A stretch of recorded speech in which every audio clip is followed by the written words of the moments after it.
Hello दोस्तों, स्वागत है आपका हमारे इस यूट्यूब चैनल पर। दोस्तों, आज हम दादी माँ का फुल समरी करेंगे। लेखक को जब तब अपने गांव घर की याद आती रहती है, विशेषकर दादी माँ से उसका गहरा लगाव रहा है। आज अचानक उनकी मृत्यु की खबर सुनकर वह स्तब्ध हो गया है और बचपन से लेकर अब तक दादी के साथ बिताए लम्हे उसकी आंखों के सामने घूम जाते हैं। लेखक आश्विन महीने के वे दिन याद करते हैं जब चारों ओर पानी भरा रहता था और दूर से बहकर आई घास के सड़ने से एक अजीब सी महक हवा में फैली रहती थी। इसी मौसम में झाग वाले पानी से भरे तालाब में कूदकर नहाना बच्चों को अच्छा लगता था।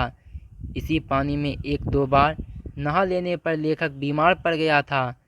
दादी दिन रात उसकी चारपाई के पास बैठी रहती और हाथ पैर छूकर ज्वर का अनुमान करती, पंखा झलती, लेप करती और बीमारी दूर करने के लिए विशेष प्रकार का भोजन बनवाती।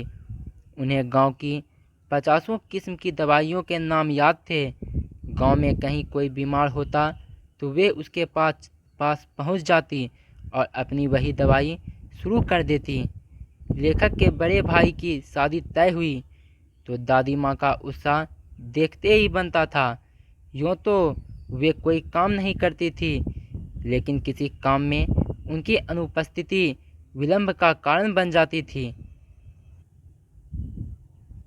उन्हीं दिनों लेखक ने दादी माँ को सूद के पैसों के लिए रामी की चाची पर कठोरतापूर्वक बिगड़ते देखा। वह आंखों में आंसू लिए दादी माँ से मिन्नतें कर रही थी। उसकी बेटी की शादी थी, पर दादी अपने पैसे छोड़ने को राजी ही ना थी। लेखक से यह सब देखा ना गया तो वह वहाँ से खिसक लिया। कुछ दिनों बाद रामी की चाची से लेखक ने जाना कि दादी माँ ने उनका सारा कर्जा माफ़ कर दिया और 10 रुपये देकर बेटी की शादी में मदद भी की। ये घटनाएं दादी की कठोर प्रशासनिक प्रवृत्ति के साथ उनके कोमल स्वभाव को भी उजागर करती हैं। विशेषकर लेखक उनका लाडला था और उसे लगता था कि किसी प्रकार का अपराध हो जाने पर दादी माँ की छाया में खड़े हो जाने से अभयदान मिल जाएगा।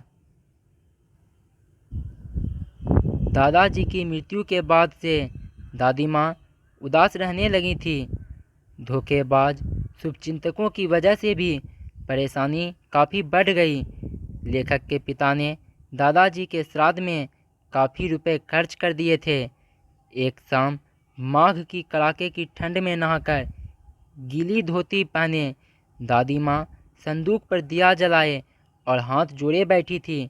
उनकी आंखों में आंसू देखकर लेखक से रहा नहीं गया। उन्होंने दादी से रोने का कारण पूछा। दादी माँ मुस्कुराते हुए उन्हें प्यार से खींचकर रसोई में खाना खिलाने ले गई। अगले दिन लेखक ने देखा कि दादी माँ ने दादाजी की दी हुई निशानी सोने के कंगन संदूक से निकालकर पिताजी को दे दिए ताकि वे कर्ज चुका सकें। लेखक को दादी माँ किसी शापग्रस्त देवी सी लगी। लेखक अतीत से वर्तमान में लौट आया।